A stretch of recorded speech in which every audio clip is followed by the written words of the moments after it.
Bienvenue au podcast Racine. Je m'appelle Patrick Moulumba, entrepreneur, récemment activiste politique. La raison de ce podcast, c'est pour pouvoir discuter des maux qui affectent notre société congolaise, pouvoir échanger, recevoir des invités qui peuvent nous apporter quelque chose de plus dans cette discussion, pouvoir édifier tout le monde, mais surtout pouvoir trouver des solutions aux problèmes qui gangrènent la société congolaise. Bonjour tout le monde, j'espère que vous allez bien. Moi, c'est Eli Matadi. Je suis révérend pasteur, je suis entrepreneur et je serai votre co-host au cours de ces podcasts Racine avec Patrick Moulumba. Okay, nous avons gardé les présentations assez courtes parce que je pense que vous aurez l'occasion de Mhm. découvrir chaque personne. Et dans nos discussions, nous avons des grosses discussions. Au fait, l'idée de faire ce podcast est venue du fait que moi et Eli, nous avons des débats parfois qui prennent 3 heures, 4 heures ou toute la nuit. Alors, on a décidé que Effectivement. si nous sommes capables de débattre comme ça pendant la journée, peut-être que ça serait intéressant que nous puissions amener ça sur la place publique parce que c'est des sujets importants que nous abordons. Mhm. Alors, Élie, moi, je pense qu'on peut... notre habitude, ça sera de choisir un thème à la volée et puis en discuter parce qu'on Mhm. discute tellement. Alors, on ne va pas perdre de temps à chercher, à prévoir des thèmes et tout ça. Comme ça, la discussion va être un peu plus naturelle. Alors, Ouais, je qu'est-ce que tu vois. proposes comme thème pour cette premier épisode? Alors, on discute de beaucoup de choses. On pourrait commencer par discuter, par exemple, des mots, parce que étant notre podcast est aussi à vocation sociétale, nous discutons souvent des problèmes dans notre société congolaise. On pourrait discuter de ça, par exemple, voir, on peut oser une discussion sur les mots les plus urgents à évacuer de notre société, à détruire dans notre société, par exemple. Ouais. Qu'est-ce que tu en penses? Oui, moi, je pense que c'est une bonne idée, mais euh, c'est dans l'idée de Racine, je pense que c'est important de pouvoir voir d'où nous venons. Tu es révérend pasteur et entrepreneur. Je suis pas Hum, un révérend pasteur, mais je suis un fils de pasteur. Mon père est pasteur, hum, mes parents sont des missionnaires adventistes. Et toi, tu es aussi protestant, j'imagine, slash église de réveil. Je pense que hum, ça fait partie de la fondation de qui nous sommes. Donc, je pense qu'on peut hum. commencer par là. Et moi, Ok. je propose qu'on puisse parler de l'impact de l'Église ou bien la contribution de l'Église sur la Hum. société congolaise. Est-ce que l'Église est un avantage, un désavantage? Et c'est quoi les arguments de deux côtés? Qu'est-ce que tu en penses? Ouais, c'est un bon thème. On peut commencer par ça. Euh, mais alors, pour bien parler de l'Église, tu sais comment nous faisons dans nos discussions, pour qu'on puisse bien l'aborder, il faudrait qu'on situe bien les choses. Parce que l'Église, partout dans le monde, et même congolaise, l'Église n'est pas monolithique. Donc, on n'a pas un bloc unifié, homogène, l'Église. Il y a énormément des courants au sein de l'Église. Alors, qu'est-ce qu'on fait? Est-ce qu'on parle de l'Église en général? Ou bien on parle d'une branche spécifique de l'Église? Qu'est-ce que tu en penses? Qu'est-ce que tu voudrais quand tu parles de Oui, l'Église? On mais parle de je toute pense l'Église que parce que si on doit parler de l'Église, on a les catholiques, les orthodoxes, et ça, ce sont les les kimbanguistes. dénominations. Des Oui, donc on parle de dénominations. l'Église en général. Moi, je parle de l'Église en général. Je parle Mhm.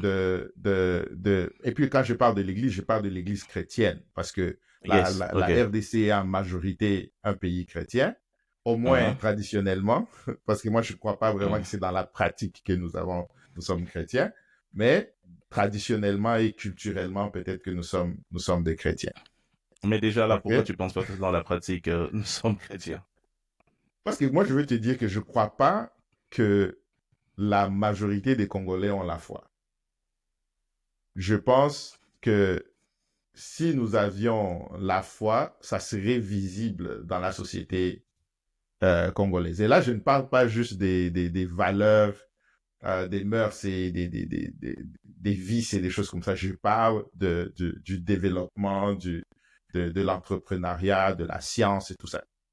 Les gens les pays qui ont la foi ont ces choses-là qui se voient dans la société. Donc déjà, en partant, je pense que nous avons une habitude traditionnelle. Et quand je parle traditionnelle, je parle pas de tradition bantou, je parle Hein, tradition comme habitude. hein. Je ne pense pas que les Congolais ont la foi en Dieu. Bon, moi, je serais d'avis contraire. Moi, je pense, je vais donner, on va dire, un parallélisme. Si on se demandait est-ce que le Congo a la science, nous avons la science, mais elle n'est pas aussi développée ou n'est pas aussi appliquée qu'ailleurs. Donc, Parce je qu'on n'a pense que pas les la foi. Congolais, n- non, pas qu'on n'a pas la foi, mais on a Oui. peut-être pas une science qui est mise à jour, ou on n'a pas une science qui est assez développée, mais on a la science exactement pour la foi. Pour revenir à la foi, on a la foi, les Congolais ont la foi. Mais est-ce qu'ils croient de la bonne façon? Ça, c'est une autre question. Mais avoir la foi, les Congolais ont la foi. En général, tu vois vraiment de la personne la plus érudite ou à la personne la plus simplette, les gens croient. Mais est-ce qu'ils croient de la bonne façon? Je pense que tu confonds le zèle et la foi. Ça veut dire que Mhm, les Congolais sont zélés dans leur pratique chrétienne. C'est-à-dire, ils vont même aller dormir à l'église. Il y a 10 jours de prière. Après la fin des 10 jours de prière, 30 jours de repentance. Après 30 jours de repentance, il y a 45 jours de prière pour la guérison et tout ça. Ça, c'est le zèle. Moi, je pense pas que c'est la foi. Parce que selon la Bible et mhm, selon Jésus, si tu mhm. as une foi comme une graine, comment on dit dans la Bible, comme une Oui, comme un grand s'est élevé. oui, tu peux bouger On- une montagne. Mais Tu moi, je vois? pense que les Donc, si Congolais on ont la était un foi. pays plein de foi, on allait voir cela dans la réalisation de certaines choses. Je vais t'expliquer ce que moi je veux dire par la Vas-y. foi. OK? Hein, Quand la Bible définit la foi, ça ne parle pas tellement de Dieu dedans. Si on regarde dans Hébreu, ça parle, toi tu es mieux placé pour me le dire, je vais essayer de paraphraser, hein, ça dit mhm, la croyance en ce que nous ne voyons pas, mhm, et l'espérance que cette chose-là peut se réaliser. mhm. Ou bien, si j'ai paraphrase, est-ce que c'est correct? Oui, oui, c'est correct, je vois. Oui, C'est maintenant, est-ce exactement que ça. Les Congolais, est-ce la, qu'ils ont cette foi? ils ont cette foi? Non. Oui, ils ont Je cette vais te foi. dire, je vais te dire Dis-moi pourquoi. pourquoi, moi je te dirai pourquoi ils en ont. Si tu vas au village au Congo, il y a des Hein, églises partout. OK? hein, Ces villageois n'ont jamais construit un seul pont pour traverser la rivière. Ils n'ont jamais construit des canalisations pour amener l'eau. Donc, la madame qui puisait de l'eau avec le calebasse il y a 200 ans, qui hein, marchait 5 kilomètres pour aller puiser de l'eau, elle continue à marcher 5 kilomètres pour aller puiser de l'eau. La seule innovation, c'est qu'au lieu maintenant de calebasse, c'est un seau en plastique qu'elle a sur la tête. Tu comprends? hein, Pour hein, moi, s'il y avait la foi au Congo, ça serait qu'un enfant va s'asseoir pour dire non. Ce qui se passe avec ma mère ici, c'est pas correct. OK? hein, hein, Il doit y avoir une meilleure manière de faire. De son imagination, voir comment amener l'eau à maman au lieu que maman parte à l'eau. Tu comprends? Et se hein, dire que je suis capable de réaliser cela. Tu vois, quand l'Occident, les Chinois, ils voient des étendues, ils imaginent des choses impossibles. Nous sommes tous émerveillés émerveillés des choses qu'ils font, que ce soit dans la hein, robotique, que ce soit dans la médecine, que ce soit dans la technologie. Nous sommes émerveillés. Mais ces choses-là viennent d'où?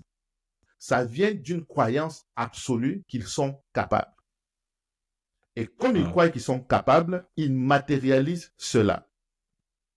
Vous voyez? Donc, pour moi, c'est ça la foi. Avoir cette confiance que hein, moi, je vais faire un premier pas et Dieu va me conduire. Et tu vas voir que la majorité de ces occidentaux et tout ça, ils citent leur foi en Dieu hein. comme principale motivation. Mais dans l'action, tu vois que ils invoquent quelque chose d'autre pour pouvoir accomplir ce qu'ils font. Ce que moi, je ne trouve pas est la même chose chez les Congolais. Si la science est derrière chez nous, c'est parce que nous manquons de foi. Nous ne croyons pas qu'à travers la science, nous pouvons résoudre beaucoup de problèmes. Nous pensons que c'est à travers la prière que nous allons résoudre des problèmes. Donc, Alors, on va aller prier hein, au lieu de créer la médecine. Et quand quelqu'un crée des médicaments qui sont très bons, on va privilégier les médicaments de blanc et non les médicaments du noir. Parce que fondamentalement, nous ne croyons pas que ces solutions peuvent venir du noir. hein. Je vois ton point de vue, mais encore une fois, je reviens sur ce que je disais avant. Il y a une différence entre la foi et l'application de cette foi. Euh, les Congolais ont la foi. Pourquoi je dis qu'ils ont la foi? En prenant l'exemple même du Congolais lambda, même celui qui est le plus fainéant, il croit en son avenir. Le Congolais est celui qui se dit forcément demain ça va aller, mais sans mettre ce qu'il faut dans cette espérance pour que demain ça aille effectivement bien. S'il faut prendre la foi comme un grand décénévé, croire, avoir l'assurance que demain ça va aller, tu vois le plus grand fainéant en train de jouer aux dames au coin de sa rue, mais il a quand même l'assurance pour se dire que, en tout cas, demain je serai riche, demain ça va fonctionner. Tu vois un receveur, ce qu'on appelle les receveuristes, tu vois un chauffeur, tu vois n'importe qui, tu vois tout le monde a l'espérance que demain ça va bien aller. Donc cette fois-là, les Congolais là. Maintenant cette fois, à mon sens, elle a été mal transmise. Mal transmise parce que avec cette foi-là, le Congolais ne sait pas que le travail doit rejoindre cette foi-là. C'est juste que demain ça va bien aller et on va espérer à la bonne fortune que Dieu fasse grâce que demain ça aille bien. Oui, c'est bien, mais c'est pas suffisant. Maintenant, il faut maintenant l'éducation de cette foi pour que l'homme congolais, que la foi seule, et même tu as donné des prières, donc que la prière ne suffit pas. Je donne souvent cet exemple, c'est que un athée intelligent peut bien réussir là où un chrétien inintelligent échoue. Donc ce n'est pas une question de prière, ce n'est pas une question de connaître Dieu ou pas, c'est une question de se dire, ok, je connais Dieu, c'est un avantage spirituel que j'ai, mais c'est par le travail que je fais la différence, parce que même ceux qui ne connaissent pas Dieu parviennent à faire la différence avec le travail. Même ceux qui ne croient pas au même Dieu que le nôtre savent faire la différence avec le travail. On a énormément de pays arabes qui sont développés, ils ne croient pas en notre Dieu. On a des pays bouddhistes qui sont développés, ils ne croient pas en notre Dieu. Donc, la foi, la croyance, la spiritualité est une part, ce n'est pas la totale. Il faut absolument adjoindre à cela le travail, l'intelligence dans les travails, la persévérance, vraiment savoir que tout ne se règle pas avec les spirituels. Et donc, pour prendre ton exemple, tu vas à la dame du village qui puisait l'eau il y a 200 ans, qui allait puiser l'eau loin avec une calebasse. Maintenant, tout ce qui change, c'est que elle le fait avec un bassin, une bassine d'eau. Ces dames-là, à la fois que demain ça va aller. C'est pourquoi elle fait des enfants. Et c'est pourquoi elle transmet cette fois-là à ses enfants. Mais comment ça va aller? Elle s'attend passivement que demain ça aille mieux. C'est ça, en fait, le Congolais. Tous les Congolais ont la foi en Dieu. Tous les Congolais savent que Dieu existe. Et d'ailleurs, c'est à cause de ça qu'ils se disent demain, Dieu ne nous abandonnera pas, ça va aller. Ils ont la foi, mais ils savent pas toujours méthodiquement, systématiquement joindre à cette foi les efforts pour voir se matérialiser les, entre guillemets, les prétentions de cette foi dans la société. Ils ne savent pas concrètement matérialiser cette foi. Ils ne savent pas relier cette foi au travail. La foi s'arrête au niveau conceptuel, mais la foi ne passe Oui, pas mais à c'est pour travers le ça. travail. Mais alors, tu me donnes raison en ce que tu dis. Parce que Comment? tu ne peux pas dire que c'est la foi si ça qu'une partie de la définition de la foi. Je vais lire dans Hébreu 11, 1, ça dit, Or la foi est une ferme assurance des choses qu'on espère, une démonstration de celles qu'on ne voit pas. Une démonstration de Mais celles tu qu'on sais ne voit comment, pas. oui, mais Maintenant, la quand tu dis démonstration, démonstration, voilà, c'est là où ça se diffère. Parce que dans ton éducation biblique, par démonstration, tu vois naturellement travail, tu vois naturellement une participation de ta part. oui, Sauf parce qu'on que dit dans, la foi sans œuvre, c'est une foi qui est morte. Ça veut dire que sauf, uh-huh, quelqu'un qui a la foi, ok, uh-huh, et dit que ce pays doit changer, il va uh-huh, se mettre à l'œuvre parce qu'il a la ferme assurance que Dieu est avec lui parce que son combat est juste. Et m- là où tu vas ton combat est juste parce que tu Hein, comptes changer la vie des gens. Donc là, hein, le jeune qui joue aux dames, en hein, train de dire que demain sera mieux.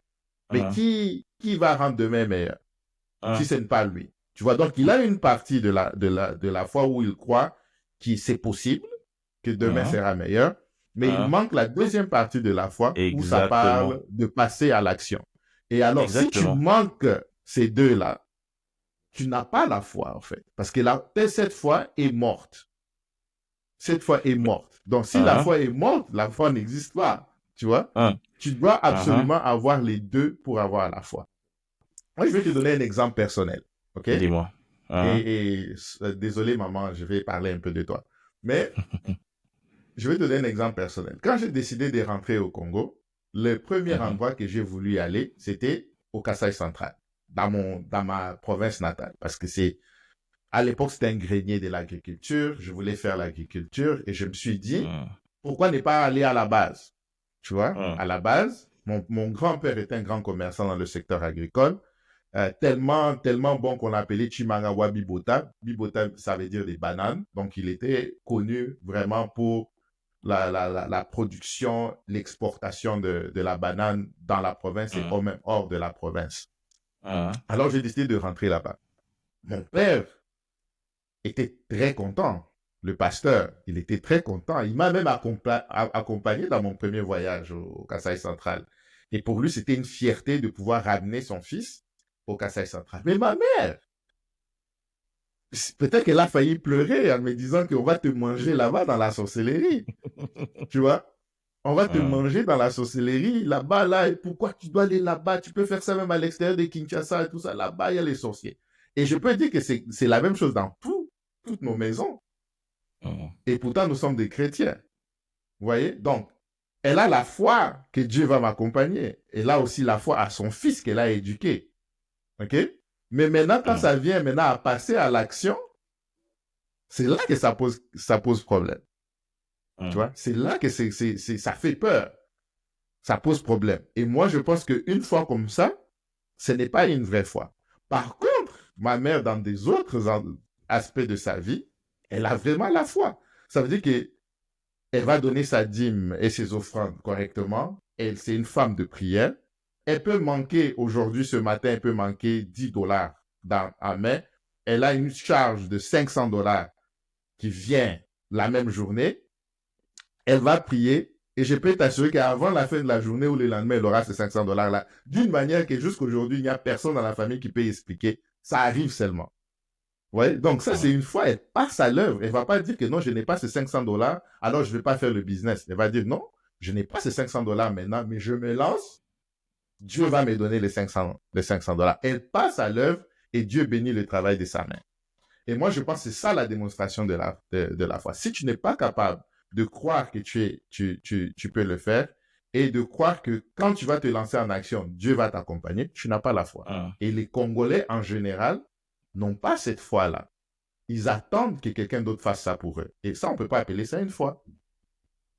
Alors, il y a quelque chose de particulier avec l'exemple que tu viens de donner. Donc, tu as parlé de ta mère, mais tu as parlé d'un aspect ou d'un domaine où elle avait une foi difficile et de l'autre où sa foi était entièrement active, pleine et entière, tu vois. Et je pense que c'est ça aussi. Donc, ça montre aussi qu'il y a des dimensions je n'aime pas le mot dimension, hein, c'est vraiment abusivement utilisé. On va dire il y a des paliers Des de aspects foi, différents. Oui. oui, des aspects différents de la foi. Donc, les Congolais ou bien l'homme congolais lambda ne peut pas être nul absolument dans tous les aspects de sa foi. C'est pourquoi je préfère m'atteler vraiment sur l'aspect travail et c'est là, cette conception-là vient avec l'éducation qui accompagne sa foi.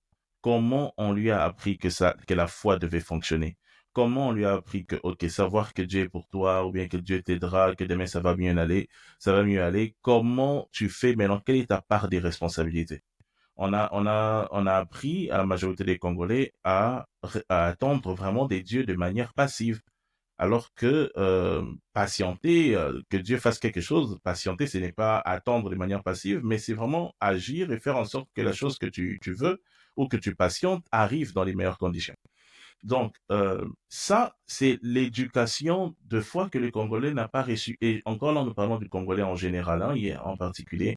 Il y en a Mm. beaucoup qui ont ça. Toi, tu as ça, tu es Congolais. Mais la majorité, en règle générale, les Congolais n'ont pas reçu cette éducation-là. Et ils s'attendent à ce que, par la prière, avec une foi dans l'attentisme, les choses adviennent. Et tu vois, par exemple, le témoignage de la maman que tu viens de donner, c'est un témoignage qui va parler à un Congolais. Parce que surtout, tu emploies les bons mots. Elle attend de l'argent. Ça arrive de manière inattendue, de manière inexpliquée. Et donc, ça, c'est bon. Ça montre que la prière et la foi fonctionnent comme ça. Donc, tu n'as qu'à espérer et tu verras les choses arriver d'une manière que tu ne pourras pas Non, mais expliquer. elle C'est ça reçoit que... ça parce Mhm, qu'elle passe à l'action. Moi, je pense vraiment, c'est le fait qu'elle se lance quand même, parce qu'elle a cette conviction que ce qu'elle veut faire est guidé par Dieu et approuvé mhm, par Dieu. Alors elle se mhm, lance. Elle va pas se poser tellement de questions sur comment elle va réussir à les faire. C'est là que mhm. la foi va venir, mais elle a déjà cette conviction interne que Dieu approuve ses Alors, projets et il va hein, trouver une solution. justement, ce que j'appelle l'éducation de la foi. L'éducation, savoir euh, qu'est-ce qu'il faut rajouter à sa foi pour que sa foi soit complète. Tu avais donné l'exemple du verset, la manifestation de choses qu'on ne voit pas. Mais Oui, pour la la plupart des gens, démonstration. la Ouais. démonstration, tu vas te dire, OK, c'est le travail. Toi, tu te dis naturellement, ben, ça veut dire travailler. Mais je Mhm. peux t'assurer qu'il y a une bonne partie des chrétiens au Congo, en voyant démonstration des choses qu'ils ne voient pas, ils vont justement s'attendre à tout ce qui est mysticisme, tout ce qui est Mais là, c'est la mystérieux, tout faute ce de qui est... qui? Mais Ça c'est vient ça que maintenant au sujet que j'ai proposé. Donc, c'est la Mhm, faute de vous, là, les pasteurs, les gens de l'Église. Parce que quand tu dis, on ne les a pas appris, on apprend mhm, ces mhm, choses-là à l'Église. mhm, Et nous avons plus des églises que des entreprises, que des hôpitaux, que des cliniques dans notre pays. Nous avons plus mhm, de pasteurs mhm, qui se réveillent un matin sans éducation, sans comprendre même la Bible. Ils ont eu une onction, ils ont eu une révélation, ils créent une église. OK? mhm, mhm. Et tu peux avoir la révélation, mais ensuite, il faut aller étudier. Il faut aller étudier, il faut aller comprendre la parole avant de sortir et puis dire, voilà ce que je propose. Mais nous avons cette prolifération-là des églises. Alors, ça veut dire que ce sont les églises qui sont à la base de euh, qui aboutissent le peuple congolais, qui ne les enseignent pas la signification de la vraie foi. Pas toutes les églises, mais je peux dire la majorité. Non, non, non, mais je comprends même la nuance que tu apportes après pour rester juste. Oui, mais c'est les cas. C'est les cas parce que, mais c'est les cas. Mais il faut prendre ça aussi sur un aspect, sur une perspective historique. Ça n'a pas commencé avec une génération comme ça. Tu vois, c'est que ça a commencé des générations et des générations, en tout cas depuis que l'évangile est au Congo, c'est parti comme ça. Et donc, ce sont des choses qu'il faut maintenant, je vais prendre une expression populaire que les Kino, les Congolais vont reconnaître, il faut maintenant déboulonner cette mentalité-là. Mais c'était parti longtemps sur la mentalité du fait qu'il faut attendre à Dieu de manière passive. Je veux, par exemple, te dire une chose. Quand l'évangile, ou bien quand, surtout le réveil particulièrement, a commencé à Kinshasa ou au Congo en général, il y a eu énormément des chrétiens qui abandonnaient leurs études. Ils savaient que ça ne servait plus à rien. Beaucoup ont arrêté C'est d'étudier, vrai aussi. beaucoup ont démissionné des entreprises parce que les gens qui leur avaient apporté l'évangile expliquaient les choses d'une manière que ben, ça ne servait plus à rien d'étudier. Jésus revient dans 2, 3 ans. Ça ne sert plus à rien de travailler. Si tu travailles, c'est le travail du monde. Il faut travailler pour Dieu. Et maintenant, quand tu vois, on est à 2, 3, 4 générations après de cette mentalité-là. Mais non, dire aux gens que la prière en Dieu ne bénit pas matériellement, mais c'est un logiciel qu'on ne sait pas déboulonner. Parce que c'est un logiciel Qu'est-ce que qu'on ne tu sait veux pas dire que la désinstaller aussi facilement. prière, ou je veux que tu touches un peu dessus là, qu'est-ce que tu veux dire par la prière en Dieu ne bénit pas matériellement? Parce que c'est La ça que prière, la majorité des Congolais pensent. oui. Ils Mhm, vont aller prier, parler en mhm, langue, se coucher par terre à l'église, se faire toucher par le pasteur. OK? mhm, Okozwa visa, okozwa 10, okozwa cela, ceci et cela. mhm, Ça veut dire mhm. qu'ils croient fermement que la prière amène la bénédiction. Et d'ailleurs, je vais te dire, quand on leur dit au Kosoa comme ça, là, quand ils croient de manière passive, c'est parce qu'ils s'attendent à des dons.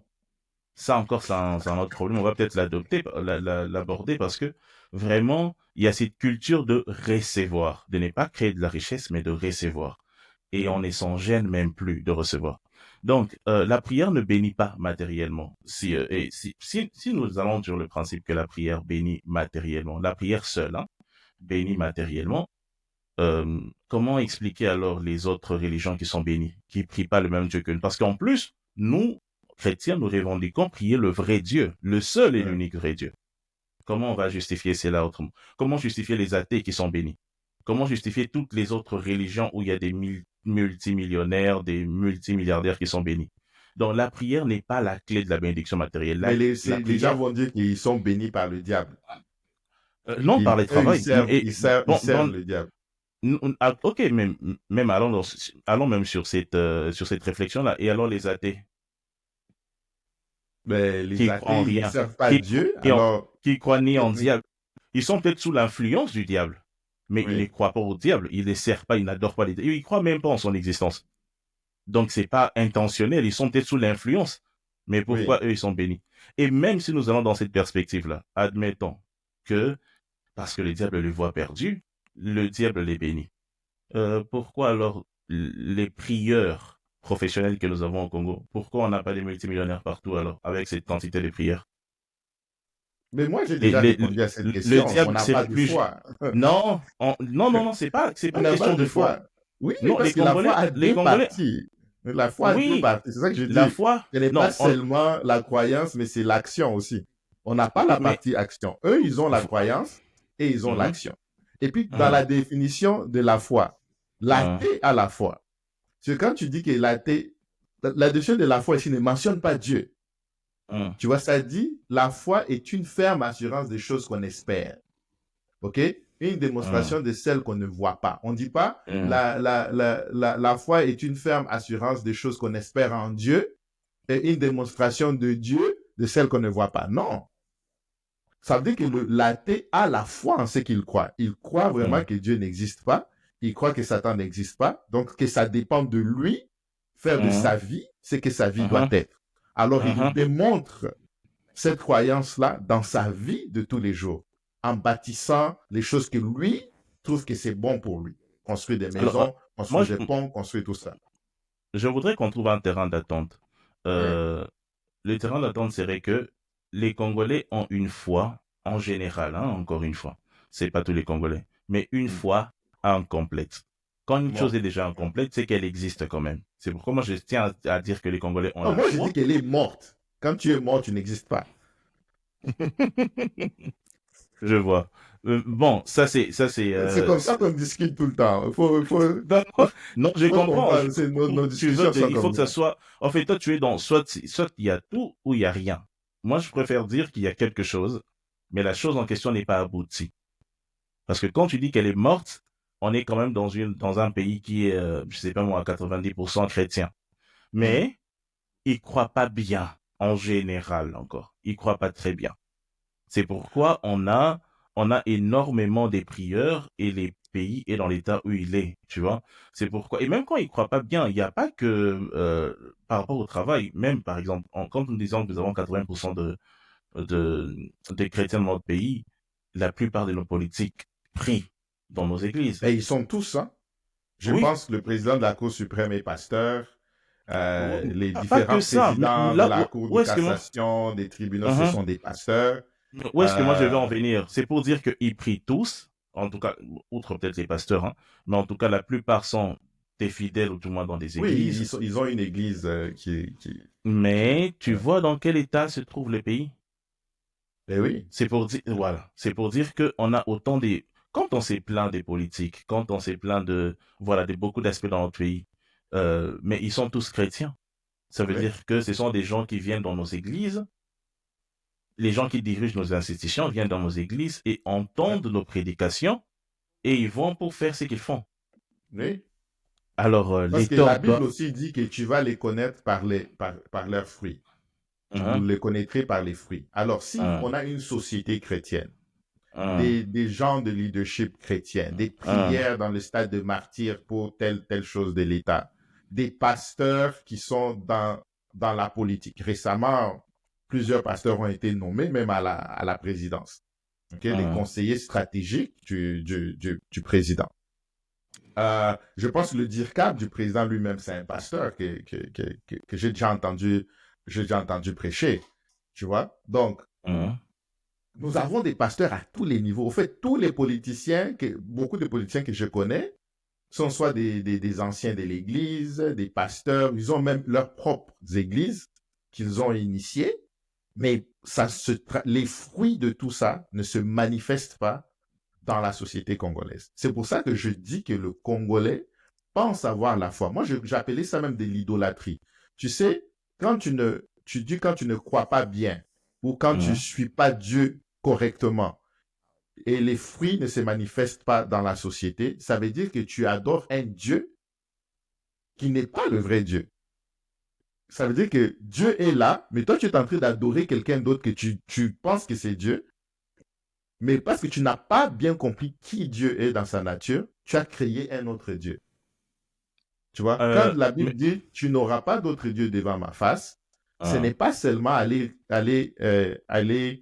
adorer des idoles. Moi, je pense que c'est vraiment savoir qui Dieu est pour savoir qu'est-ce qu'il attend de nous et comment l'adorer.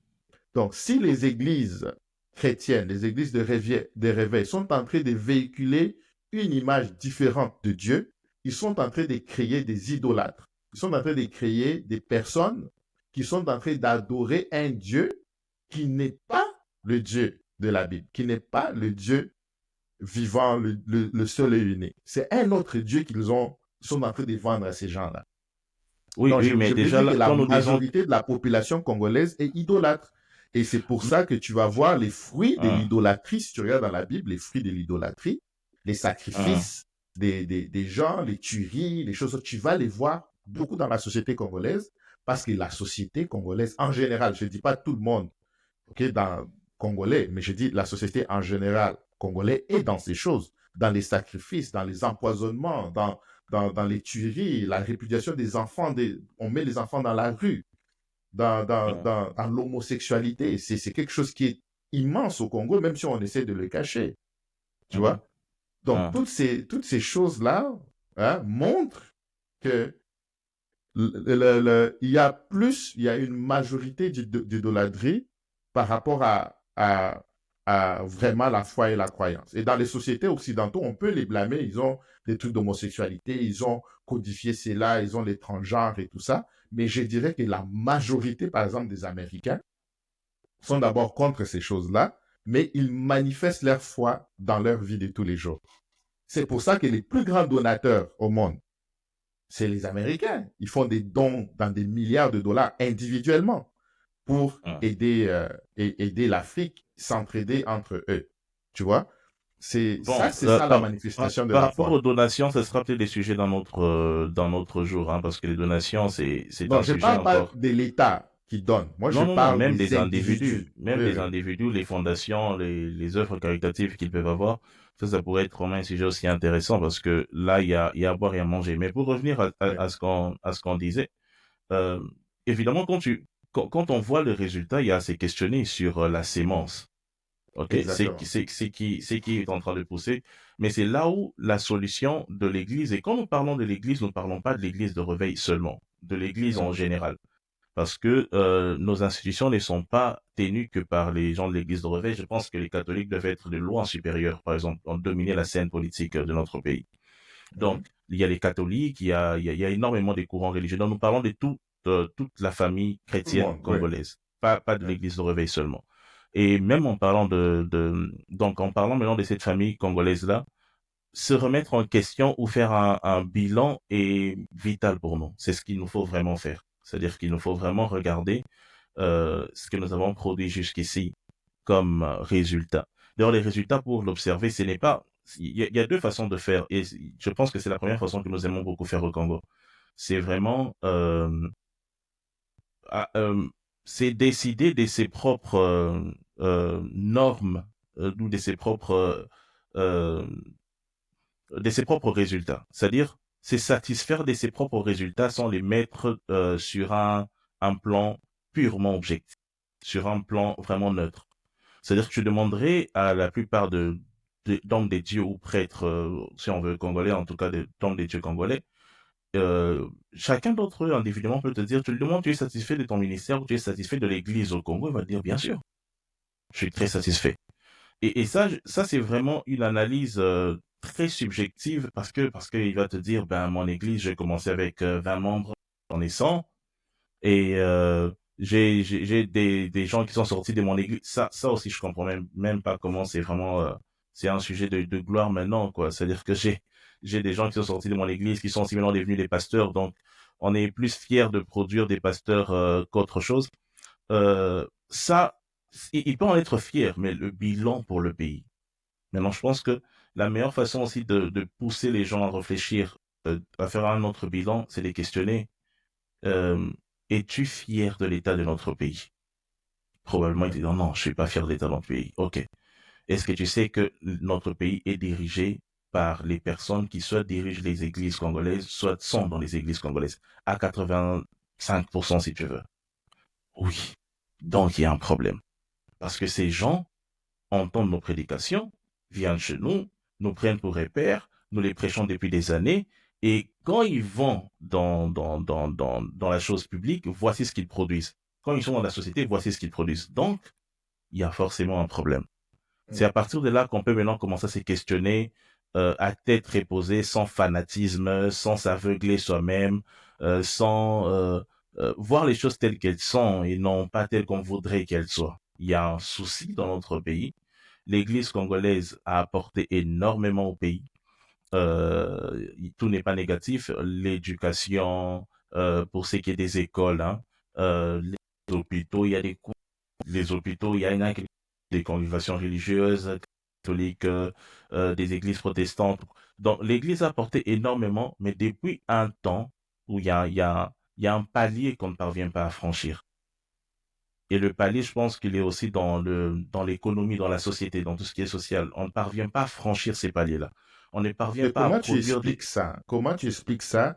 Et comme tu es pasteur, nous on a eu beaucoup de discussions. Et la différence que moi j'ai trouvé avec toi, c'est que tu es extrêmement éduqué dans la matière. Tu as écrit des livres, tu es en train d'écrire un livre actuellement, tu es doctorant dans la matière. Donc, ce n'est pas seulement une question de foi pour toi, Hum, c'est une question de hum, connaissance aussi, de hum, connaissance biblique, de la recherche continuelle à découvrir plus l'image de Dieu. hum. Qui il est, qu'est-ce qu'il fait, comment il est fait. C'est une chose que j'ai remarqué en toi que tu pousses à ça. Alors, comment tu peux expliquer le- ce problème? Pourquoi l'Église, qui a tant apporté dans le passé, aujourd'hui n'est plus capable d'amener la société vers l'avant? Pourquoi? Euh, Beaucoup de choses. Ça va être un peu... c'est pas contradictoire, mais ça c'est complète. L'Église a beaucoup apporté, je le disais tantôt, en éducation, mais en même temps, l'Église souffre beaucoup de l'éducation de ses leaders. C'est-à-dire que Mm. c'est parmi les choses sur lesquelles on aurait dû, ou dorénavant, on doit beaucoup marteler. Parce que s'il faut, je sais pas, ça doit vraiment se conjuguer avec l'État, mais ça doit s'organiser et se gérer. Parce que être leader des gens, les conduire, les conseiller, les prêcher, c'est avoir un certain bagage et avoir une certaine position d'autorité. Et pour cela, il faut être instruit. On a eu énormément des cas, des problèmes, énormément des problèmes parce que les personnes qui sont à la tête du peuple, pour leur apporter Dieu, ne connaissent même pas Dieu de la bonne façon. Et comme on ne donne que ce qu'on a, on ne transmet que ça. Comme on peut simplement, comme tu le disais dans ton introduction, faire un rêve, c'est voir en train de prêcher, demain on rassemble les gens dans sa parcelle, on commence à prêcher, on commence une église, comme il y a cette liberté-là qui n'est pas mauvaise, mais comme il y a cette liberté-là et ne s'ensuit pas une formation rigoureuse systématiquement à chaque fois, et que ça devient une exigence, enfin, même pas optionnelle, mais que ce soit vraiment une exigence, comme on n'a pas ça, on a ces résultats. Il y a beaucoup de légèreté auprès de. C'est comme si on avait de légèreté auprès des enseignants, Mm. tu vois, dans des Oui. écoles. La science va en pâtir forcément. On peut aimer Et enseigner, ces on peut gens aimer prêcher. sont, par exemple, moi, je suis adventiste. Je suis Hum. adventiste du 7e jour. Donc, chez nous, il n'y a pas le choix. Tu dois faire le séminaire, tu dois être théologien, tu Mais chez les dois, catholiques aussi ou chez les les catholiques protestants, aussi. c'est, Donc, oui. et chez nous, par exemple, les pasteurs ne sont pas vraiment payés par les membres de leur église, ils sont payés par l'institution de l'église. Donc, tu ne peux pas, un pasteur fort ne peut pas se faire exiger quoi prêcher par des membres. Ils vont prêcher la parole de Hum, Dieu. hum, Et hum, maintenant, je dis, les églises des réveils sont aussi organisées. Ils ont une structure des églises des réveils du Congo, quelque chose comme ça. hum, Euh, hum, Pourquoi cette structure-là? C'est cette structure, au fait, à moins que tu penses que c'est l'État qui doit le faire. Moi, je pense que peut-être que ce n'est pas une solution que l'État le fasse, parce que l'État peut jouer dans la liberté religieuse. Mais hum. pourquoi ces organismes-là qui réunissent des centaines, peut-être même des milliers des églises de réveil, ne créent pas une structure par rapport à l'approbation, l'accréditation des pasteurs de l'église de réveil qui exige d'être éduqués dans un séminaire certifié et reconnu par l'église de réveil. Bon, déjà, l'église de réveil n'est pas un bloc uni. Certes, il y a une représentation avec cette association-là, avec cette organisation-là, mais l'église de réveil n'est pas un bloc uni. Et c'est pas même spécifique à l'église de réveil. C'est un problème spécifique à toute la famille protestante.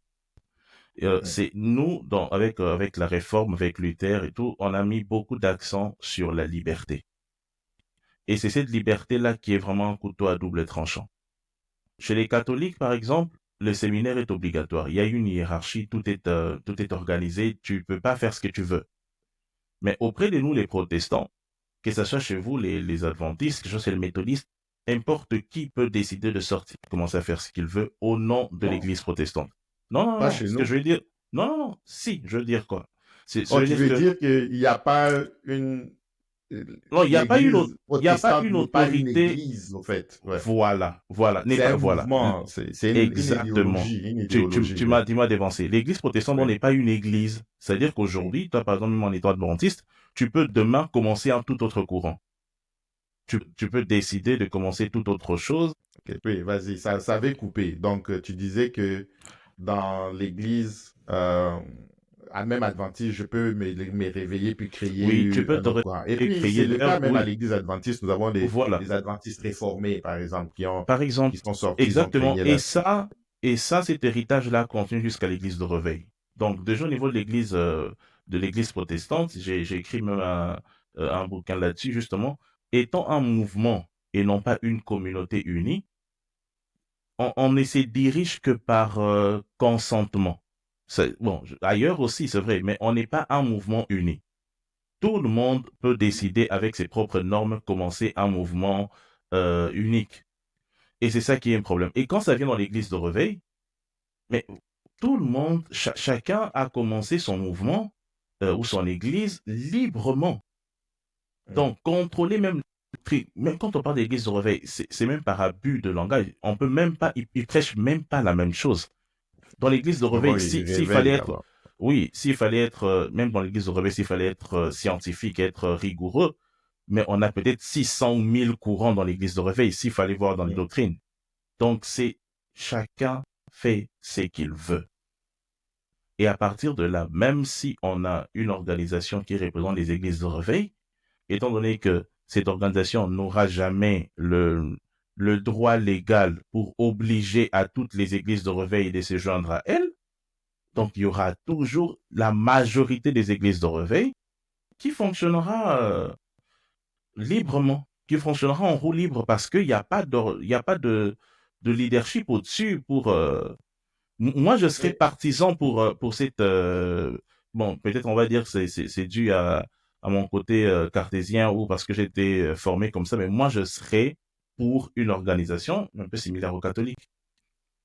Moi, je oui, critique même la mais réforme maintenant, par rapport à ça. les gens, les protestants et les réveils vont dire que mais tu quittes l'organisation des catholiques qui était rigoureux, qui était tout ça, puis qui est parti dans ce les protestants considèrent mal.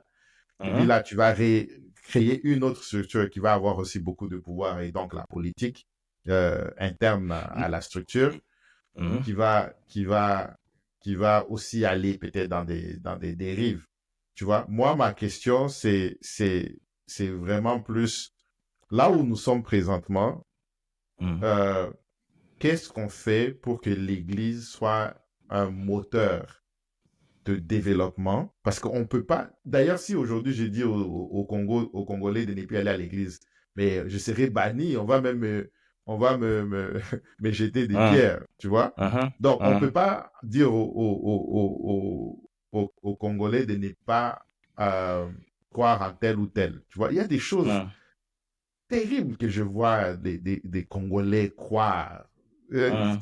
c'est comme de la science-fiction, vraiment, là. Oui, tous en est étonné, hein. Tout le monde. Je suis sûr qu'il C'est n'y a pas que terrible. nous deux. Il y a énormément de gens qui sont étonnés de. Tous les jours, on découvre des choses de comment les gens peuvent repousser les limites en Oui, mais matière de terrible. Et puis, croyances. comment les gens croient? Comment ces personnes arrivent à croire en ces choses-là?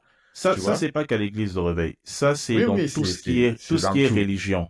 Tu Oui, vois, oui. c'est que les religion est vraiment l'opinion du peuple. Religion.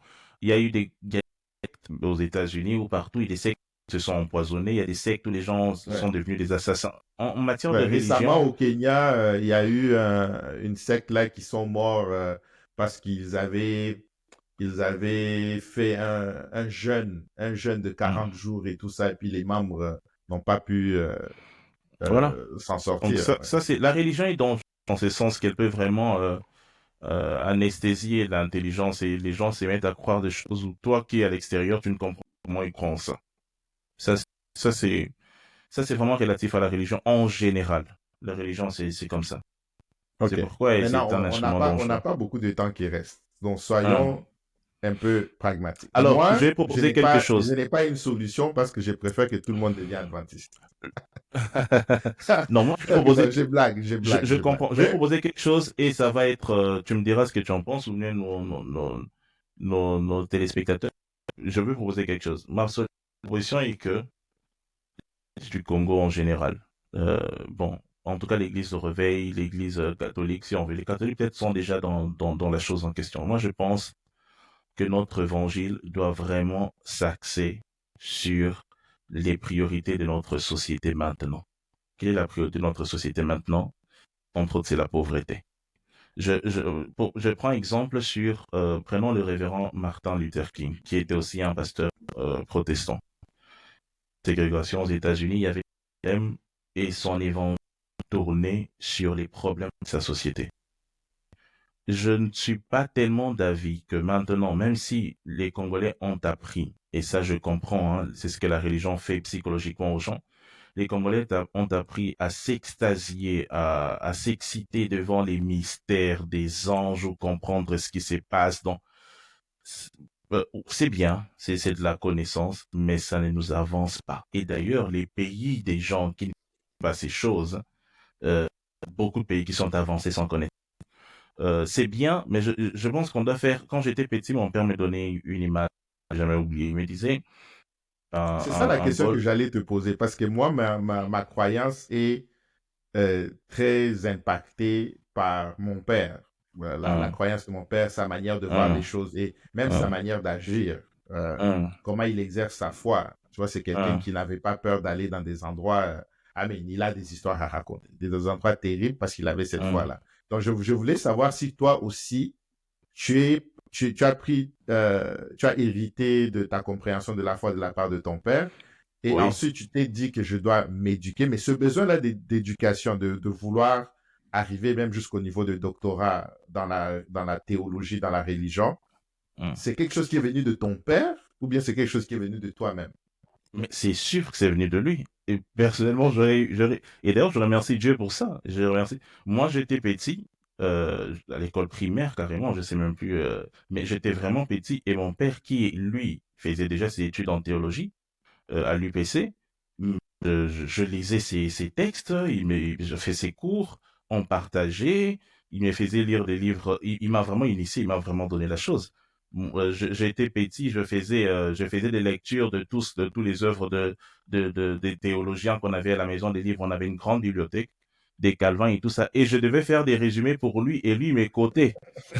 Donc, il m'a vraiment, Même lui, il a vraiment poussé le côté non, il m'a scientifique. vraiment poussé, Oui, quoi. Il m'a vraiment poussé dans ce sens-là. C'est pourquoi je oui, n'ai pas une approche ni l'approche religieuse de la chose, tu vois. Et d'ailleurs, un cours que j'aimais beaucoup, formation théologique d'ailleurs, l'apologétique, la défense rationnelle, scientifique de la Ouais, foi. Je ne crois pas parce que, j'aime ça aussi, j'aime ça oui, beaucoup.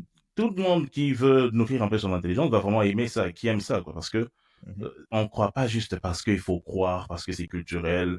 Et par exemple, on se sent insulté, sûrement aussi comme toi, on se sent insulté quand on entend que la foi et l'intelligence ne marchent pas ensemble. Nous, on va te dire, mais sans intelligence, la foi est morte. Donc, Mhm. sinon tu crois pas, sinon tu es un fou. Ouais. Donc, c'est vraiment, alors, donc, il m'a beaucoup influencé, il m'a vraiment mis dans le bain et c'est vraiment grâce à lui que j'ai pu aimer la chose.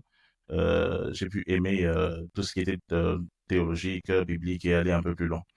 Et pour revenir à ce que je disais, donc je pense que notre théologie, imagine simplement si on prenait une année entière Mhm. où toutes les églises du Congo, ou seulement Réveil, hein, parce que les églises de Réveil maintenant rassemblent aussi beaucoup de gens, toutes les églises de Réveil ne prêchaient rien d'autre que sur le civisme, le patriotisme, bibliquement Mhm. parlant.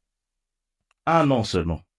Tu vois l'impact que ça aurait sur l'éducation des Oh, mais ça masses. va changer beaucoup, oui. Mais quand l'autre là-bas, il veut parler de comment les sorciers fonctionnent alors qu'on n'en a rien à cirer. Et après, Mhm. on a une autre personne qui va vouloir parler des anges, de leurs noms, de leurs petits-enfants, comment ça fonctionne. Quand on parle des choses qui ne nous touchent pas directement par Mhm. rapport à nos urgences dans notre société, Mhm. ben, la religion devient vraiment notre opium. On continuera à avoir une société où tout le monde maîtrise le spirituel, personne ne maîtrise le physique. Les Mhm. Indiens, les Pakistanais et tout notre pays est possédé par les étrangers et nous, on se précipite à posséder les nuages alors qu'on a une terre, on a des 80 millions de terres arables ici, mais Mhm. nous, on veut maîtriser les airs. C'est ça le problème.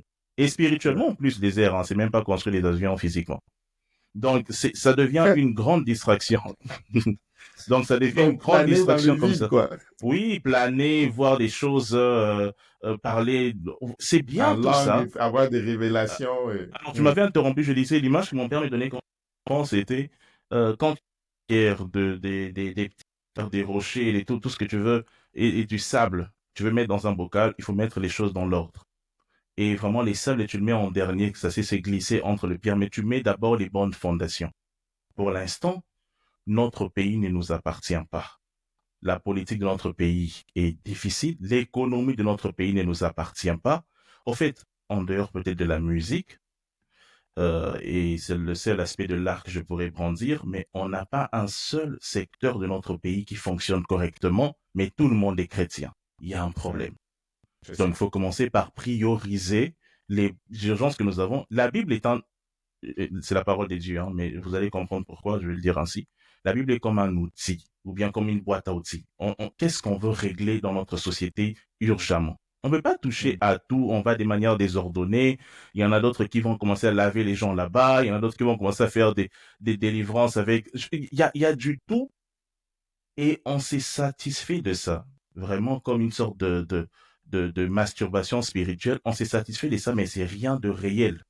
C'est le Oui, zèle. C'est ça que je dis, c'est du oui, zèle. et très amer. Ça, c'est vraiment du Mais tu zèle amer vois, dont on parle. même Jésus disait à Simon qu'il était trop Hum, zélé, à Pierre, tu vois. hum, Tu es zélé, hum. mais tu manques l'essentiel. Tu es zélé, mais tu es en train Exactement. d'aller, tu es en train de Hum, sombrer, au fait. Arrête hum, ton zèle. hum, mhm, Et quand le moment était venu, malgré son hum, zèle, hum. il a régné Jésus. Et c'était Voilà. une leçon. Et je pense que Pierre s'est racheté de cela pour le reste de sa vie. Hum, Mais, hum. mais ce zèle-là ne s'est pas manifesté par une fondation solide le moment venu du test, tu vois. Et on doit arrêter ça de toute urgence. Sinon, nos enfants, nos petits-enfants viendront trouver la même société qui sera pas comme elle est maintenant, hein, qui sera encore plus cassée que maintenant. Mais Mm, avec tout le monde, Jésus et Dieu sur la bouche. mm, Moi, il y a des images où je vois des Congolais ou certaines personnes, parce que c'est pas tous les Congolais, encore une fois, on insiste, certaines personnes s'extasier devant ces images. Là, moi, ces images m'attristent. Dernièrement, mm, je voyais des images des actions des jeunes. Déjà, les jeunes aiment beaucoup les histoires d'atmosphère, prière. Mais j'ai vu une action des jeunes, de jeunes, hein, qui faisaient une action comme quoi, je pense que c'était 40, non pas 48 heures, 72 heures de prière non-stop. Ça s'arrête pas là. En mm. langue, en train de parler en langue. Oui, Mais tu vois, Et Et personne tu ne vois comprend que, ce que le monsieur dit. Hein. Il y oui, a, mais, il y a, il y a le pasteur qui va prêcher et prier que en langue. Mais il n'y a et personne je qui je comprend. sais pas si c'est la même activité, mais j'ai vu des extraits où tu vois les jeunes en train de, pendant 3 jours, hein, non-stop, ils Hmm, rentrent pas chez eux, ils sont enfermés quelque part. Et ce qui me fracasse les cœurs à chaque fois avec ça, c'est que, à la fin, pour quel bilan? hmm, L'Église a besoin des dons, la société a besoin des talents. hmm. Et on ne peut pas laisser nos chrétiens être bancals comme ça. Et Oui. quand je vois des jeunes pouvoir s'enfermer pendant 3 jours, sans sortir, en train de prier, pleurer les larmes de leur corps, et le thème était encore plus fort. Les thèmes, ils voulaient juste sentir Dieu. Je sais pas ce qu'ils voulaient ressentir comme émotion ou quoi. Mais pendant ces temps, les Chinois sont dans nos mines. Pendant ces temps, les Libanais ou les Pakistanais ont pris nos banques. Pendant ces temps, notre économie est possédée. Mais un jeune va faire ça. Régulièrement, ça devient vraiment un problème. Prier, Hmm. c'est très, très bien. Euh, Chacun a le droit de prier. Mais je pense que c'est parce qu'ils veulent se différencier. C'est une compétition. Mais Comme les églises de réveil sont partout, ils doivent se différencier. et une Alors, ils vont confé- de plus en plus dans des trucs terribles. Tu vois? et une compétition sur le mauvais terrain. Oui. Pourquoi se différencier pendant 3 jours non? C'est même pas ce qu'on dit. Pour se différencier comme ça, alors qu'on pourrait se différencier en créant une école. Ou Hmm. on pourrait se différencier en se disant, OK, dans mon église, chaque année, nous produisons 10, 15, ou bien des politiciens de qualité, par exemple, qui vont... Pourquoi se différencier pourquoi toujours s'exciter pour tout ce qui est intangible, spirituel? Mais, et une fois j'étais dans et je demandais, l'église, je leur ai demandé combien de fois ici, il y a déjà eu des jeunes, 3, 4, 5, qui se sont réunis pour un projet agricole, qui se sont réunis pour se dire on se met ensemble. On a les Saint-Esprit, oui, l'esprit d'intelligence aussi, hein, pas que Hmm. pour trembler pendant les prières, mais on a l'esprit d'intelligence qui peut nous donner des belles idées. Ok, prions et faisons quelque chose ensemble. Ça, les chrétiens, il y en a certainement qui font ça, mais c'est très très rare. Ouais. Mais si c'est pour se réunir, pour aller prier à la montagne, tout le monde est zélé. Et descendre avec des révélations Et pour ça, ta c'est vie. pas mal du tout. Aller prier Ouais. sur la montagne, aller prier dans les eaux avec une pirogue, c'est pas là le problème. Le Ah, problème, c'est que, mangengenge, oui, je mais sais pas. Là. le problème, c'est que Ouais. il faut qu'à côté, il y ait aussi l'autre aspect de la spiritualité, le travail. L'action, Il oui. faut qu'à côté, qu'il y ait aussi l'action. Hmm. Sinon, on a un problème. C'est Sinon, la ça. société continuera à être comme ça et c'est vraiment dommage. Et pour te rejoindre, je pense que ça répond à la question initiale. Pourquoi toutes ces personnes, des pasteurs, des croyants qui sont, je peux dire tous les détourneurs de Hein, l'État sont des chrétiens. hein. Tu vois, Oui, et nombreux sont des pasteurs qui d'ailleurs, se sont déjà d'ailleurs, mis par à la rapport à chaire pour ça, prier. D'ailleurs, par rapport à ça, c'est parce que, entre autres choses, on leur a appris que le spirituel et le matériel étaient séparés. Et il y a des confusions par rapport à ça. C'est-à-dire qu'on leur a appris que leur relation avec Dieu était séparée de leur relation avec le pays. On leur a appris que leur relation avec Dieu était à côté et leur relation avec le pays ou avec les autres était à côté. C'est pourquoi tu peux voir des gens qui aiment beaucoup prier et en même temps aiment vraiment détruire les autres. Tu peux voir quelqu'un Des qui aime empoisonnements même à l'église. et Oui. justement parce que pour lui c'est séparé. Dieu a son côté, Dieu a en tout cas sa parcelle et le reste de sa vie est géré par lui à sa manière aussi. Hmm. C'est pourquoi un politicien peut détourner de l'argent et venir à l'église, lever les mains au ciel et adorer, pleurer parce que pour lui il n'y a pas conflit du tout. On lui a pas appris ça. C'est pour ça on doit apprendre, on doit vraiment apprendre à nos aux enfants des dieux que Dieu gère ton quotidien. Dieu est vraiment là avec toi dans tout ce que tu fais. Dans comment tu travailles. En fait, il n'y a pas un aspect de ta vie que Dieu ne gère pas. Dieu n'est pas que confiné dans les murs de l'église ou bien dans ta chambre quand tu veux dormir, tu pries. Non, Dieu est avec toi dans chaque aspect de ta vie. À partir de ce moment-là, tu vas plus différencier ce qui appartient à Dieu et ce qui t'appartient à toi. ils sentent pas ces Ok. conflits-là. Ils se sentent pas remis en question, c'est pourquoi ils peuvent agir comme ça. Oui, donc Mhm. là, je sais, on arrive déjà à la fin. Peut-être on doit faire Mhm. une deuxième partie de cette discussion.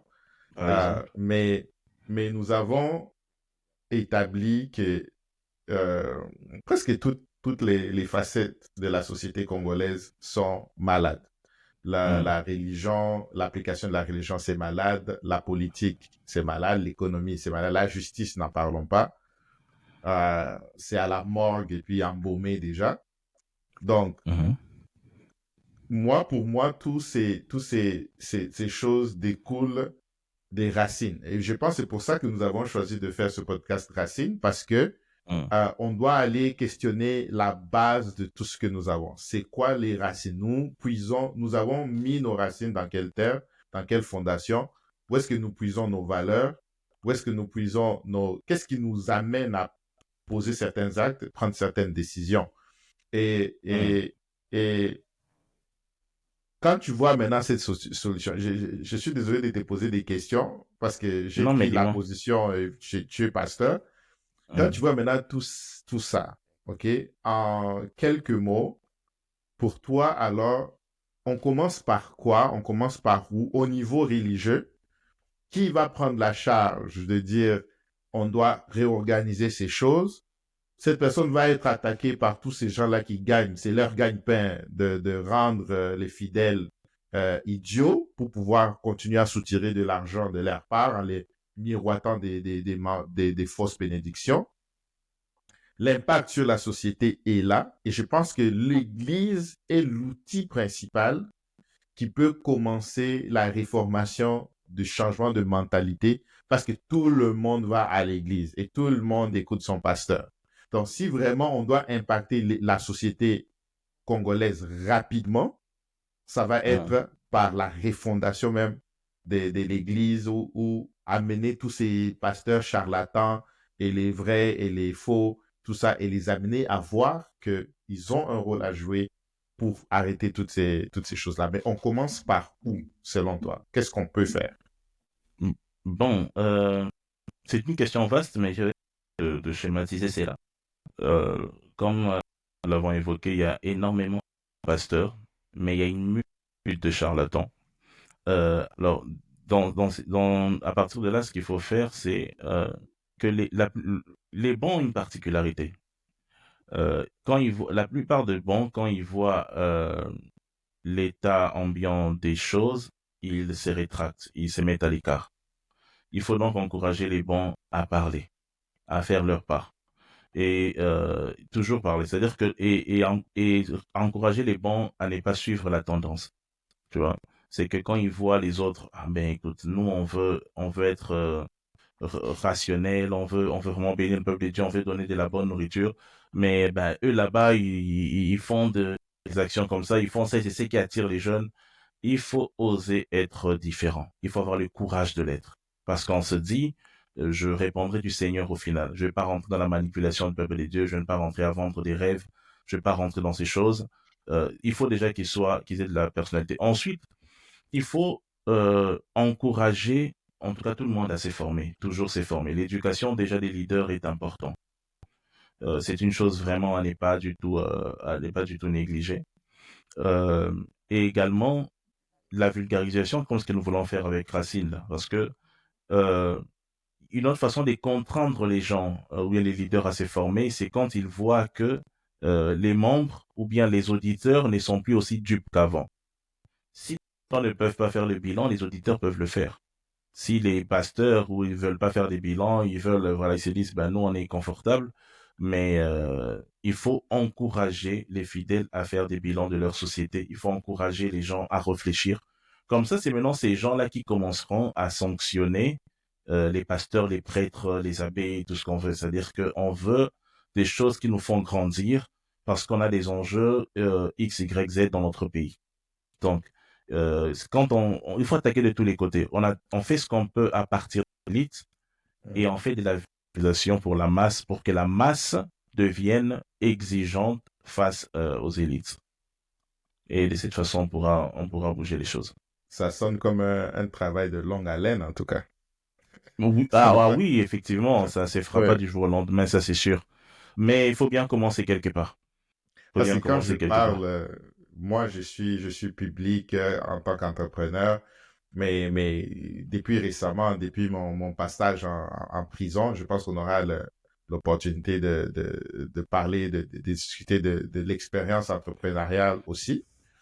Hum, Euh, Quand je discute avec des gens sur Facebook ou des jeunes qui font des commentaires, il y a certains, un grand nombre qui ont vraiment un niveau intellectuel pragmatique, qui sont capables de faire des analyses critiques.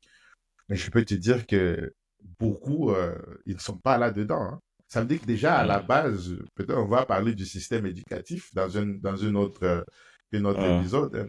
Mais déjà, à la base, au niveau de la réflexion, mais on a aussi des fils à retordre de ce côté-là. Tu vois? Donc, hum, je suis vraiment d'accord avec toi sur ce que tu proposes et je sais que ça va être de longue haleine, mais je pense aussi, comme tu as dit, les plateformes comme Racine peuvent apporter euh, au moins la réflexion. Je pense pas que tout le monde sera d'accord avec moi, je pense pas que tout le monde sera d'accord avec toi, mais au moins hum, tout le monde sera en train de réfléchir sur le pourquoi, le comment et le hum, quand et tout ça. Et c'est déjà ça qui va donner, par exemple, un début de réflexion. Même, et je pense que la masse critique se crée progressivement. Ce n'est pas hum.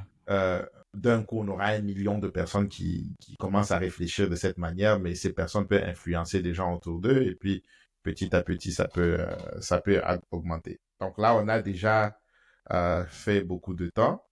Hum. Euh, on avait décidé qu'on va essayer de limiter les vidéos à 1 heure, 1 heure et moins. Comme ça, on peut faire d'autres épisodes. D'autres numéros, oui. Je ne sais pas si tu as un mot pour la fin de cette section ou bien on peut arrêter là et puis, je sais pas, planifier le prochain épisode. Oui, on va planifier les prochains épisodes, mais je pense qu'il y a énormément des sujets à aborder. On pourrait même continuer sur ces sujets prochainement. Et après, il y a énormément de problèmes, mais en même temps, nous espérons que par ces podcasts Racine, qu'il y ait également d'autres élans pour ces genres d'initiatives, pour que les gens se mettent à réfléchir, et qu'on ait moins des mots et beaucoup plus de gens qui réfléchissent par eux-mêmes, qui apprennent à renouer, à affectionner à nouveau la réflexion, parce que ça aussi, on en parlera une autre fois, mais tout ce qui est réflexion, quand on se met à creuser un tout petit peu, on dirait la majorité des gens, en tout cas la masse, n'aiment plus, les réseaux sociaux aussi n'ont pas aidé, n'aiment plus beaucoup réfléchir. Il y a une vraie paresse de neurones de ces côtés-là. Quand on veut commencer à aller plus loin, il faut laisser les choses comme ça. Il faut pas aller réfléchir comme ça. Il faut continuer à faire les mêmes choses. Un peu comme disait Einstein, c'est lui qui fait tout le temps la même chose et s'attend à des résultats différents. C'est ça même la définition de la folie. Oui, oui. Et on a les résultats que nous avons. Nous ne pouvons pas continuer à faire les mêmes choses si nous sommes patriotes et nous aimons notre pays. Et c'est là à tous les niveaux. Il faut qu'on ait le courage de se questionner, se dire qu'est-ce que nous pouvons toucher, qu'est-ce que nous pouvons changer, comment nous pouvons nous améliorer, parce qu'une chose est sûre, il y a un problème et il faut l'identifier et il faut avoir le courage d'oser le résoudre. Sinon, nous allons léguer un tel pays aux enfants. Et il y a deux façons de parler de la légation du pays. Soit c'est un pays que nous avons reçu de nos ancêtres, ou soit c'est un pays que nos enfants nous ont emprunté et essayons de le rendre ces pays en bon état. Hmm. Ah, ok. Profond, profond. Je suis d'accord avec toi. Moi, je pense que euh, la liberté d'expression, c'est vraiment la base de tout développement. Et quand je Hum, parle de liberté d'expression, je veux dire, le plus on discute des choses qui nous affectent, le plus on est capable librement et intelligemment d'adresser les problèmes que nous avons, le mieux on peut les identifier et le mieux on peut trouver des solutions. Le moment où la liberté d'expression est matée dans un pays, c'est un pays qui sera pauvre, un pays qui va éventuellement sombrer. Il y a des pays où on ne permet pas la liberté d'expression, puis on les voit en train d'augmenter, mais éventuellement, je pense que ça hum, va, ce sont des pays qui vont toujours tomber. Euh, alors, ce que on peut faire pour la prochaine fois, si on aborde, quand on va aborder ces sujets, c'est que moi, hum, j'invite les gens dans le commentaire. Ceux qui hum, veulent participer à la discussion directement dans la vidéo, qu'ils mettent leurs informations dans les commentaires. Nous allons les contacter, discuter avec eux. Peut-être ce sera intéressant d'avoir quelques jeunes, quelques personnes, quelques opinions. Peut-être pourquoi pas un pasteur courageux qui va rejoindre aussi le podcast on va le questionner et on va comprendre pourquoi ils font ce qu'ils font. Peut-être même celui qui a fait les parler en langue pendant 72 heures. On peut l'inviter pour qu'il nous dise un peu c'était quoi l'objectif de parler en langue pendant 3 jours. Et ça va nous amener à comprendre. C'est pas pour les faire honte ou quelque chose comme ça. C'est pour essayer vraiment de comprendre la base. Parce que nous sommes là, c'est Racine, c'est au fait, on croit fermement qu'une maison doit être construite sur une fondation solide. Et ça veut dire que si on n'a pas une fondation solide, l'arbre, par exemple, ne peut pas pousser sans envoyer ses racines dans une fondation solide qui est un sol riche, où tu puises ta compréhension, tu puises ta connaissance. Alors, avant même de dire vote pour telle personne, toi-même, c'est quoi ta fondation? C'est quoi tes croyances? C'est quoi ta vision? C'est quoi tes objectifs? C'est sur base de ça que tu pourras décider, voici l'image de la société que je veux, et cette personne répond à cette image, cet pasteur dit des choses correctes, cette chose, et ça vient avec la connaissance. La connaissance. Et c'est ça que nous essayons de faire sur cette plateforme, malgré certaines divergences entre nous deux. Donc c'est ça, c'est notre premier épisode. J'espère que vous avez aimé la discussion. Nos discussions sont beaucoup plus sulfureuses que ça, mais nous avons décidé de faire ça un peu, pour la consommation générale. Et ça tombe aussi bien que nos auditeurs s'habituent justement à voir des personnes qui peuvent avoir des avis opposés et c'est rejoindre, c'est compléter, ça va ramener aussi cette culture-là ou bien promouvoir cette culture-là au sein de notre société, parce qu'il y a aussi des divergences de points de vue qui fracturent carrément les gens et c'est pas signe d'intelligence non plus. Exactement. Parce que, comme tu as dit, malgré des opinions divergentes, fondamentalement, nous espérons presque à la même chose. Alors, il faut se dire que quand quelqu'un a vraiment beaucoup de passion pour ce qu'il dit, toi aussi tu as beaucoup de passion pour ce qu'il dit, c'est une bonne chose. Parce que ça veut dire que à la fin, on va atteindre cet objectif-là d'avoir ce que nous avons en commun. Donc, nous devons d'abord avoir une base commune, une identité nationale commune. Et ensuite, la diversité, c'est ça qui fait la beauté d'un pays. Exactement. OK, merci pour ceux qui ont regardé notre émission. N'hésitez pas avec vos questions. Nous allons faire des capsules où nous répondons à certaines questions clés qui sont dans les commentaires. Et nous avons des sujets à aborder. Donc, le prochain sujet, nous le connaissons pas encore parce que nous choisissons les sujets à la volée. Mais nous allons continuer dans différents secteurs, que ce soit l'économie au niveau de l'entrepreneuriat, le système éducatif. Je pense que la prochaine fois, je propose déjà en avance que ce soit le système éducatif. On peut inviter... Ils peuvent aussi proposer des sujets. Hein. Oui, ils peuvent aussi proposer des sujets, mais je pense que le système éducatif serait intéressant. Et peut-être si nous avons l'opportunité d'avoir un professeur d'université qui peut nous rejoindre et nous dire pourquoi notre système est aussi pourri que ça, et puis ils sont des professeurs, ça va être quelque chose de bien. Alors, je remercie tout le monde et je vous invite à vous abonner sur la chaîne et à nous suivre sur nos différentes plateformes de réseaux sociaux. Merci beaucoup. Merci beaucoup. À la prochaine.